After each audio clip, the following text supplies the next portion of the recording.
Здравствуйте, уважаемые коллеги. Меня зовут Волков Евгений Александрович. Являюсь педагогом дополнительного образования Центра дополнительного образования детей «Орбита», город Сыктывкар. Веду объединение «Шахматы». Ну что ж, второй слайд. С чего хочется начать наш вебинар? Информационная справка об объединении «Белая ладья».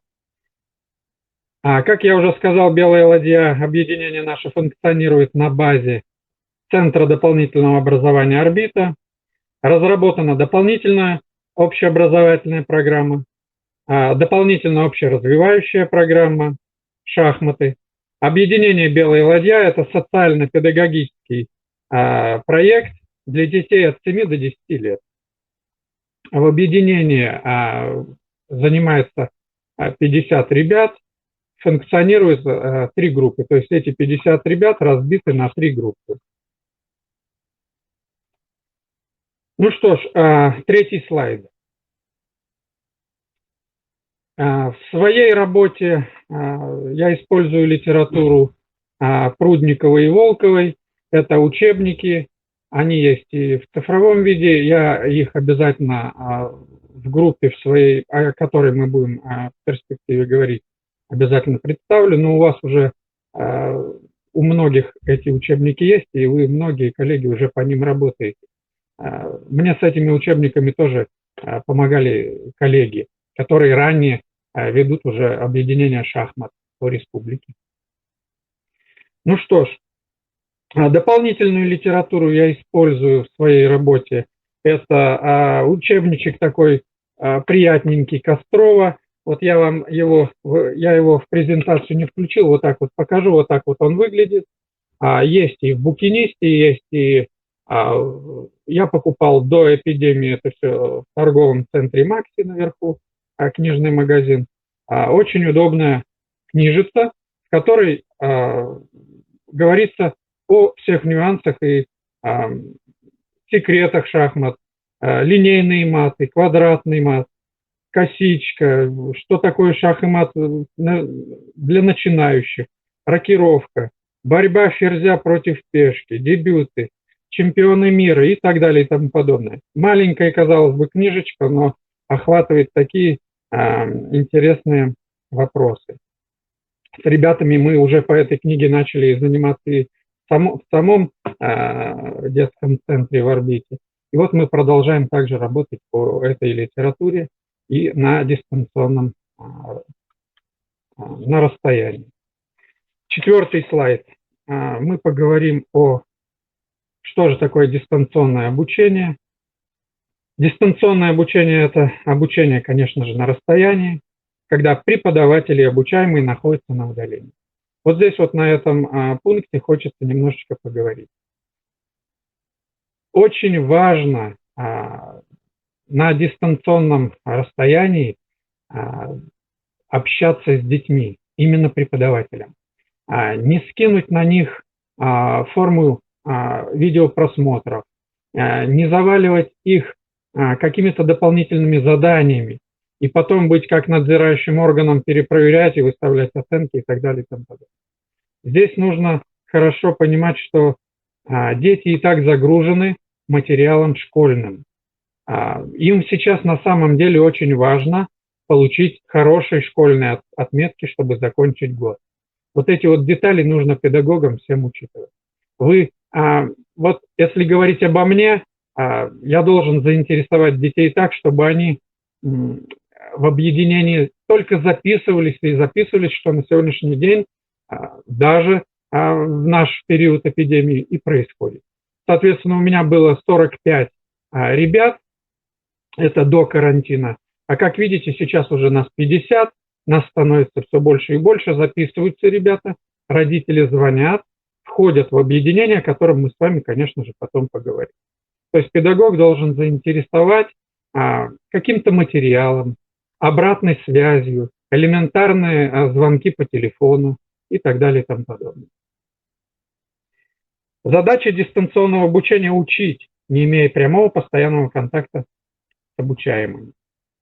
Дистанционное обучение следует рассматривать как один из инструментов при очной форме обучения, в том числе в дополнительном образовании. Как технологию обучения, обучение на расстоянии. Здесь необходимо еще учитывать индивидуальность. Все дети разные. И как здорово будет, если педагог хорошо будет знаком со своими ребятами и звонить напрямую в некоторые даже семьи. Не всегда семьи позвонят, а иногда и преподаватель может позвонить тем или иным ребятам. Спросить даже, как здоровье, как дела, как развивается обучение в шахматах, что нового изучил, что понял, что непонятно, какие испытывают трудности и так далее. 5-й слайд. Вот на 5-м слайде мы видим, идет у меня картинка группы ВКонтакте «Белая ладья». Вот. Для детей и родителей. Здесь четко вы сможете увидеть группу открытая. Пожалуйста, милости прошу. Кто желает, можете посетить эту группу, посмотреть, как идет ход наших занятий. В этой группе видно количество участников, о котором я уже вам говорил. Оно, к счастью, растет. Вот. Нас было сначала вообще 20 человек, 25, 30, 45, 50. Сегодня вот уже перепрыгнули рубеж 55. В этом объединении в основном родители, допустим, либо папа, либо мама. Ну и бывает такое, что и ребята регистрируются, заходят в это объединение и напрямую также работают с преподавателем. Ну что ж, здесь вот в этом объединении видно, какие мы просматриваем с ребятами фильмы, с какого YouTube сайта. Все здесь очень четко видно. Вот здесь вот последний, вот в слайде есть у нас урок 8. Сегодня я буду просматривать цензуру 9-го урока. Я его прослушаю, просмотрю. Если что-то меня не устраивает, я его немножечко подрежу и подаю уже в отфильтрованном виде уже ребятам на обзор. В каждом вот в этом видеоуроке есть домашнее задание, которое задается в конце видеоурока. И на следующем видеоуроке это задание уже ведущий уже говорит правильный ответ. И ребята таким образом могут себя перепроверить. Вот такие вот видеоуроки ребятам я представляю именно в одном формате. Они привыкли к этому ведущему. Здесь в правом углу очень четко видно количество просмотров. К счастью, это количество просмотров растет. Допустим, если за один день количество просмотров может быть 10, 15, 20, потом смотришь, наблюдая за тем же самым уроком в другой день, ты смотришь уже 50, 90 и так далее и тому подобное. То есть, получается, дети и родители заинтересованы в этих видеороликах и постоянно включают один и тот же ролик. Здесь в этой группе видно мое обращение педагога к родителям, к детям. Какие ошибки они совершают, мы оговариваем образно по картинке объединения. А как что-то, допустим, не так происходит, я индивидуально звоню уже непосредственно ребятам, либо родителям домой. Вот. Какие-то испытывают, если трудности, допустим. Опять же, я же повторюсь, без давления, все деликатно, культурно, по федеральному государственному образовательному стандарту. Ну что ж, следующий у нас слайд будет, это сетевой город образования. Он многим педагогам и по школе знаком. Это также ведется работа на дистанции. Здесь я представляю основную страничку электронного образования, где производится вход. Вот. И тут же есть у меня обрезан вход домашнего задания. То есть тут видно забивка КТП материала и идет справа уже графа домашнего задания. Какое домашнее задание я задаю ребятам? Если, допустим, вот здесь мы видим 23 марта, да, в тетрадях, в клеточку, все обучающиеся и так далее. И, соответственно, если войти, открыть домашнее задание, там у ребят будет еще ссылочка на видеоролик, по которому как бы ребята могут выполнить домашнее задание. Опять же, я повторюсь, не должны, а могут, по желанию ребят. Ребята сейчас загружены, это нужно хорошо понимать. Следующий, 7-й слайд, это у нас идет организация дистанционной работы по сайту chess.com. Очень удобный сайт, которым я уже на самом деле лично я пользуюсь большой период времени. Здесь можно на этом сайте установить уровень игрока, средний, малый и так далее и тому подобное, и играть с компьютером. В перспективе здесь можно зарегистрироваться и выбрать себе оппонента для игры и играть на расстоянии. Очень удобный сайт. Здесь цензура соблюдена.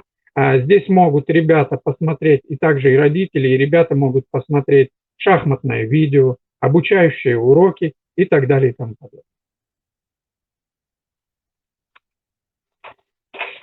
8-й слайд.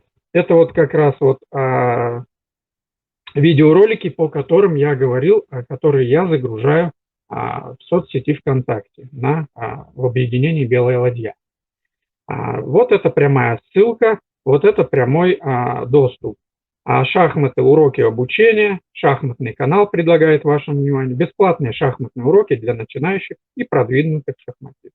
Шахматные упражнения на тактику и стратегию, психологические шахматные ловушки в дебютах, выпуски шахматные дебюты и так далее и тому подобное. Здесь всему можно вот как бы вот все это просмотреть и поучаствовать.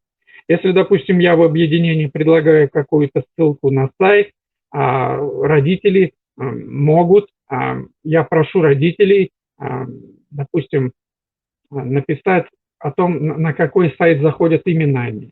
Я попытаюсь зайти на этот сайт и посмотреть, где участвуют те или иные ребята, где смотрят, где учатся и так далее и тому подобное. Но на самом деле вот то, что вот я вот предлагаю именно вот этот вот сайт и вот эти вот видеоуроки, они очень доступны, бесплатны и очень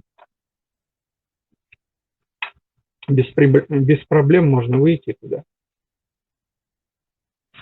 Да, в перспективе можно, вот если вернуться на 7-й слайд, в перспективе здесь несложно проводить онлайн-игры, как я вот уже и говорил, но это после регистрации. Так, ну что ж, дальше у нас идет. Если, допустим, ребята играют на расстоянии, ученики с учениками, я прошу ребят записывать ходы. И вот на слайде, вот получается у нас 9-й слайд, на 9-м слайде видна тетрадь шахматиста. Здесь отмечен белый и черный. Конечно, можно взять и тетрадь в клеточку, все это начертить. Также принимаются и эти записи. И, соответственно, подписываются тетради числом, кто с кем играет. Пожалуйста, если они могут разложить, если проблемы у ребят есть с онлайн-выходом, еще какие-то проблемы, они могут просто-напросто, не торопясь, играть в шахматы друг с другом и направляя СМС и записывая ходы, расставив шахматную партию у себя дома на доске, спокойно пьют сок, пьют чай и играют спокойно, не торопясь. И потом, соответственно, они мне отправляют, с кем сыграли, результаты и так далее и тому подобное.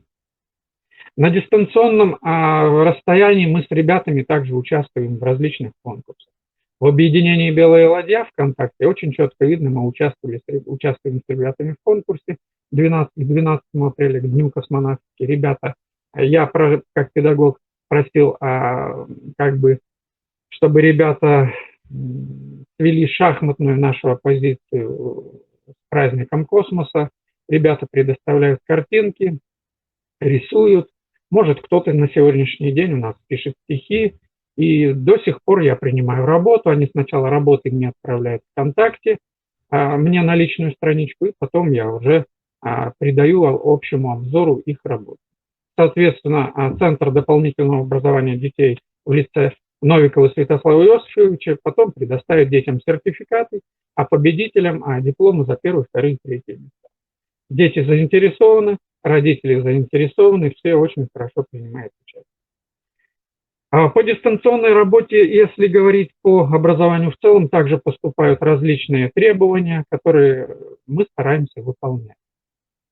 Допустим, дополнительные беседы по технике безопасности, дополнительные беседы пожарной безопасности, вы об этом уже все многие извещены.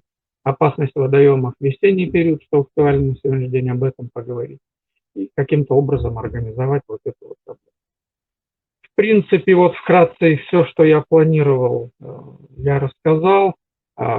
Очень жаль, что не вижу вопросов, но буду надеяться, что на страничке ВКонтакте я получу от вас какие-то вопросы, и, конечно же, на них я смогу дать вам подробный ответ.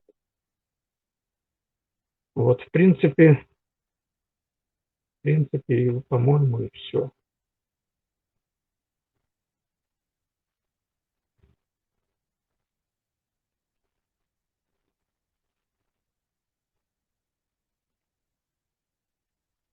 Попытаюсь, конечно же, увидеть ваши вопросы. Александр Михайлович, так. Ага, да, не знаю, если у вас все, то, наверное, уже можно завершить вебинар или как? Или, Да. ну, я вот в чате особо не вижу вопросов. Так, ну вот я пролистал несколько страниц. Да, ну, вопросы про понимаете. сертификаты. Да, то есть по теме я не вижу вопросов, так что... Понимаете, тут в чем дело, скорее всего, потому что это ведь точка зрения моя. Педагоги уже со стажем ведут грандиознейшую свою работу. Будет здорово, если они меня, как начинающего педагога, чему-то научат. Поскольку шахматное направление для меня в принципе новое. Я взял и ребята на первый год обучения. И я знаю и был на курсах шахматистов, и как вот преподаватели работают с детьми, мне очень их уроки по советской, мы ходили улицы в городе Сыктывкаре здесь на занятия, я видел, как ребята активно работают, профессиональный подход педагогов, поэтому очень буду рад, да и многие педагоги республики, а может и Российской Федерации посмотрят наш вебинар, вот, буду рад увидеть какие-то вопросы, какие-то пожелания, может чему-то научат и меня, как начинающего педагога. Тут вот два вопроса появилось в чате. Как отслеживаются результаты детей и цели и задачи объединения? Результаты детей отслеживаются. Я прошу ребят делать сканы и скриншоты именно записей рабочих тетрадей. И да, я, увидев их записи, их конспекты по видеосюжетам, соответственно, уже веду обратную связь. Перезваниваю, либо пишу ВКонтакте родителям. У меня есть как бы адреса, и мы общаемся таким образом. То есть только через фото, через скриншот. Вот. Понятно. Вот. Ну, наверное, все. Можно заканчивать вебинар тогда. Я больше вопросов не вижу в чате. Всем желаю здоровья, всего самого наилучшего. Спасибо. Удачи. Всего хорошего.